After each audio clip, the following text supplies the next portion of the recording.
وَلَوْ كُنْتَ فَظًّا غَلِيظَ الْقَلْبِ لَانْفَضُّوا مِنْ حَوْلِكَ، کبھی اگر آپ اس پر ان صحابہ پہ غصہ ہو جائے، کبھی آپ کے طبیعت میں سختی آ جاتی ہے، تو یہ صحابہ کبھی بھی آپ کے ارد گرد جمع نہ ہو۔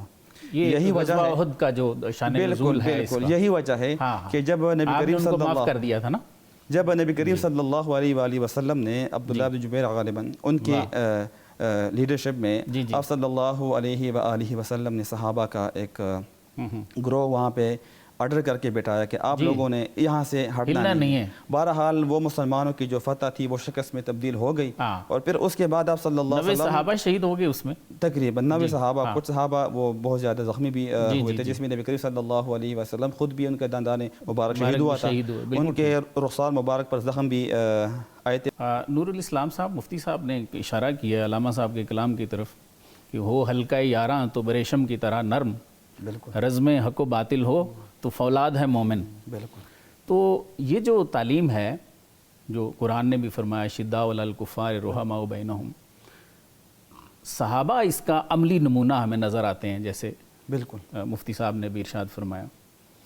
تو کیا سمجھتے ہیں، میرا دل ایسے کہتا ہے، ایسے سمجھتا ہے کہ یہ کریڈٹ صحابہ کا نہیں تھا، یہ کریڈٹ صحابہ کے استاد کا تھا۔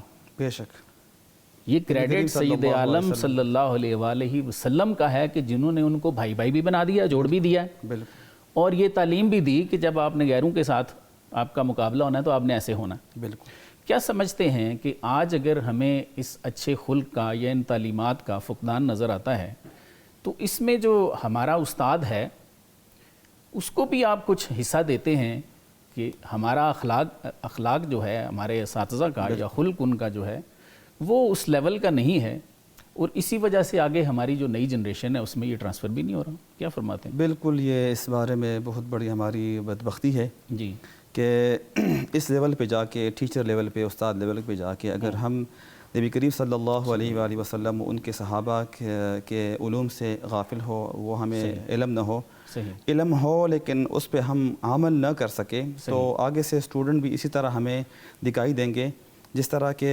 ہمارے استاد ہیں، بلکہ جس طرح آپ صلی اللہ علیہ وآلہ وسلم تھے اسی طرح آپ صلی اللہ علیہ وآلہ وسلم کے صحابہ بھی بن گئے تھے۔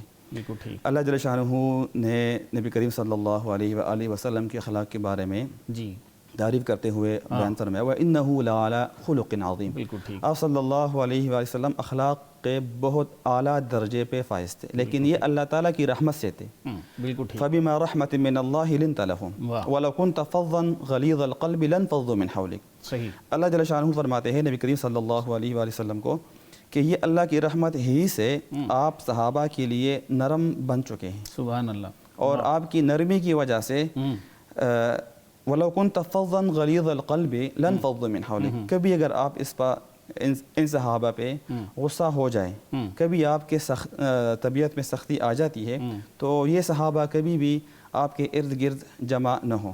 یہی وجہ ہے احد کا جو شان نزول ہے، بالکل یہی وجہ ہے کہ جب نبی کریم صلی معاف کر دیا تھا نا، جب نبی کریم صلی اللہ علیہ وآلہ وسلم نے عبداللہ بن جبیر غالباً ان کے لیڈرشپ میں آپ صلی اللہ علیہ وآلہ وسلم نے صحابہ کا ایک گروہ وہاں پہ آرڈر کر کے بٹھایا کہ آپ لوگوں نے یہاں سے ہٹنا نہیں ہے۔ بہرحال وہ مسلمانوں کی جو فتح تھی وہ شکست میں تبدیل ہو گئی، اور پھر اس کے بعد آپ صلی اللہ علیہ 90 وسلم صحابہ شہید ہو گئے اس میں، تقریباً 90 صحابہ، کچھ صحابہ وہ بہت زیادہ زخمی بھی ہوئے تھے، جس میں نبی کریم صلی اللہ علیہ وسلم خود بھی ان کا دندان مبارک شہید ہوا تھا، ان کے رخسار مبارک پر زخم بھی آئے تھے۔ بہرحال جب وہ حالات اپنے ماحول پہ آ گئے تو آپ صلی اللہ علیہ وآلہ وسلم نے اس پر کبھی زندگی میں ناگواری کا اظہار نہیں کیا۔ واہ واہ، اس طرح کے استاد اگر ہمیں معاشرے میں مل جائے تو یقین جانے ہر گھر سے اور ہر اسکول سے، ہر کالج اور ہر یونیورسٹی سے پاک دامن لوگ